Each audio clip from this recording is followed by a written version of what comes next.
Hi, Deb James, Holistic Dementia Care Specialist, and I am here with another episode of Dementia Care Conversations. So today's conversation is about cooperation versus collaboration. And that may seem a little strange, but trust me, you'll get it when I'm done. So one of my favorite quotes is from the late Justice Ruth Bader Ginsburg, and it says, "Fight for the things you care about, but do it in a way that will lead others to join you." And so that's why I'm talking about cooperation versus collaboration.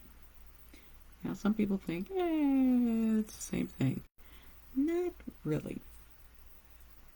Cooperation, you're looking at assisting in a mutual task or objective without necessarily working together. So let's say in a facility, you're looking at nursing staff, you're looking at housekeeping, you're looking at food services, you're looking at rehab services. So all of those pieces are working together to help your loved one maintain well-being. Now, collaboration involves individuals working together creatively to obtain a shared goal, leveraging individual strengths and social interactions. So that would be along the lines of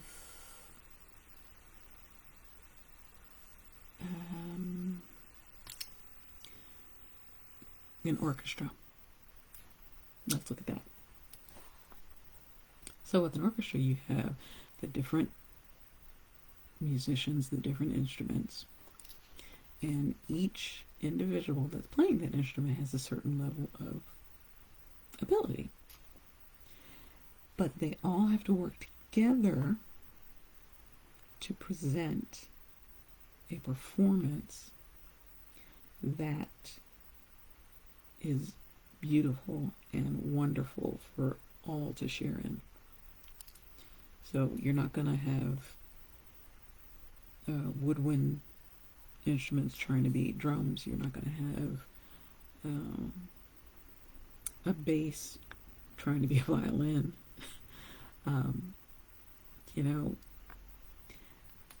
It's kind of like the sum of the parts are greater than the whole. Or yeah. Okay, anyway.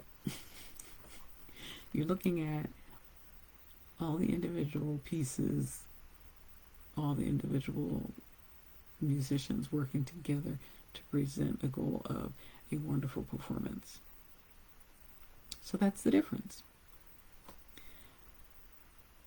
I am the first to admit that I am guilty of wanting cooperation versus collaboration. I get very focused on my mother's care and her needs, and I sometimes forget that she is not the only resident in that facility. There are 15 others in just the section that she's in, and overall I know the facility has a max of 57 residents. So everybody believes their loved one is special, and everyone's loved one is special. But looking at it from the standpoint of getting things done, not always going to happen. I bring up the example of oxygen. Now that my mother's on oxygen 24/7.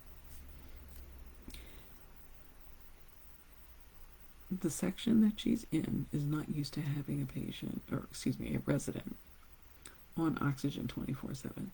They've had residents that have been oxygen as needed, but not someone who needs to have it on all the time. So there have been some things that have come up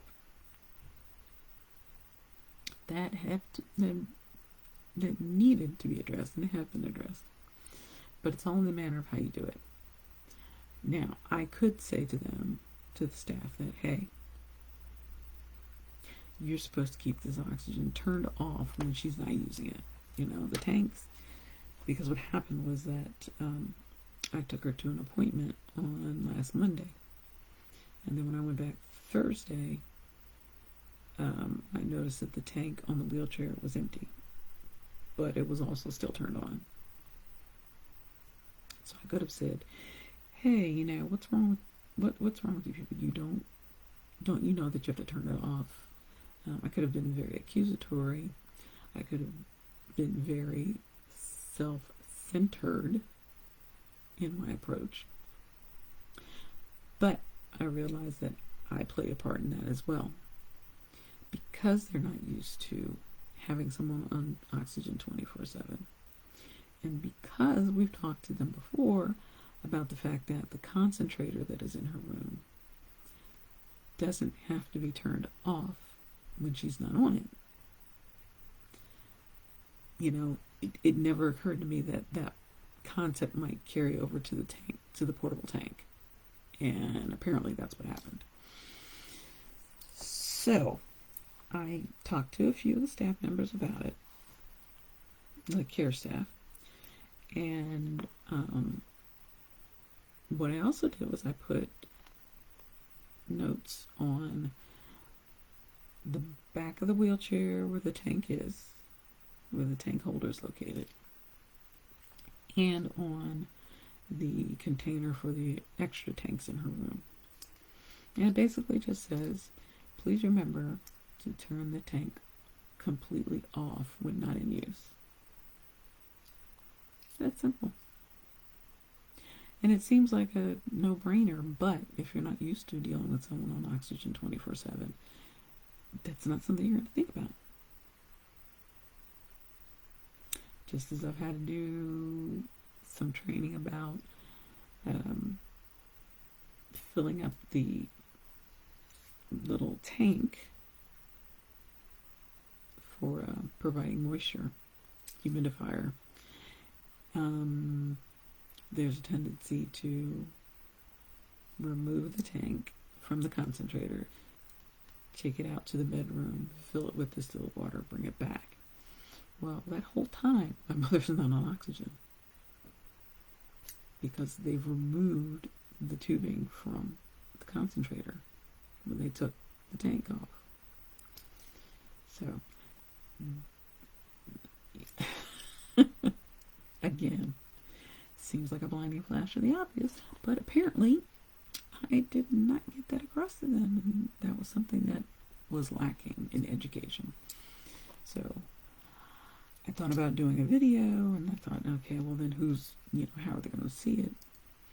I thought of doing some mini training, but again, how is that going to affect their staff and what they need to do day to day? So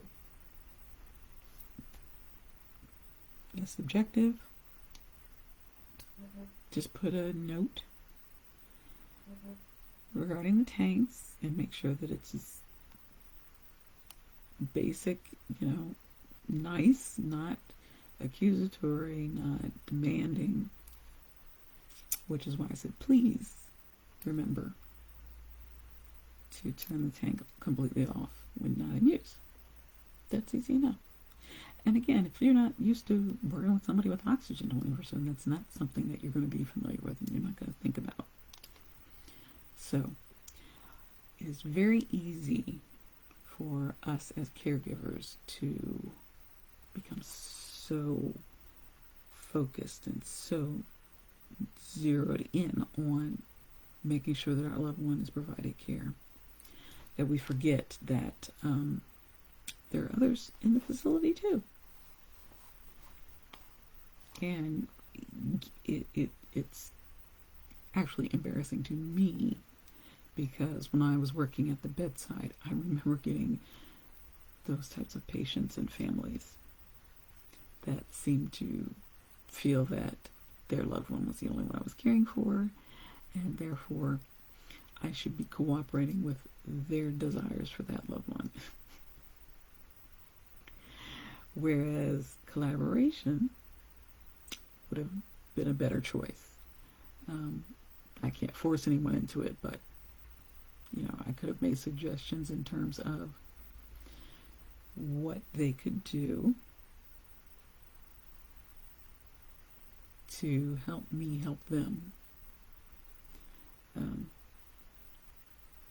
And also it helps to ask, what are the goals?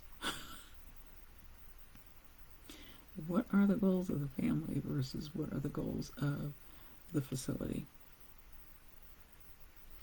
And they don't have to be exactly the same, but there needs to be some level of integration of the two. So that, again, it's a collaborative effort. Everybody's working together with their individual strengths to care for that loved one. So, just something to think about. When you find yourself getting a little irritated or very irritated and agitated about what's happening, consider what your part is in that. That's what collaboration asks. What is my part in the situation? And for this particular one, I realized that I needed to provide more instruction. Some people may think, oh, well, that's not my job. That's the people that they work for. That's their responsibility. Well, yeah, it is, but it's so much easier and less stressful when you collaborate to achieve a goal. So, if you are interested, I am taking part in a webinar series for a dementia care organization in Prince George's County. That webinar is on Thursday, September 26th, 7 p.m. to 8 p.m. Eastern Time, 6 to 7 p.m. Central. As soon as I have the link, I will provide it so that you can join in. And if you have any questions about anything, contact me. I offer a free 1-hour consultation. It's not a sales call. It's not a hard push or upgrade, anything like that. I just would like to talk to you about your situation and see if there are ways that I can be of service to you. Free of charge. All right, have a great week, and I will see you next time.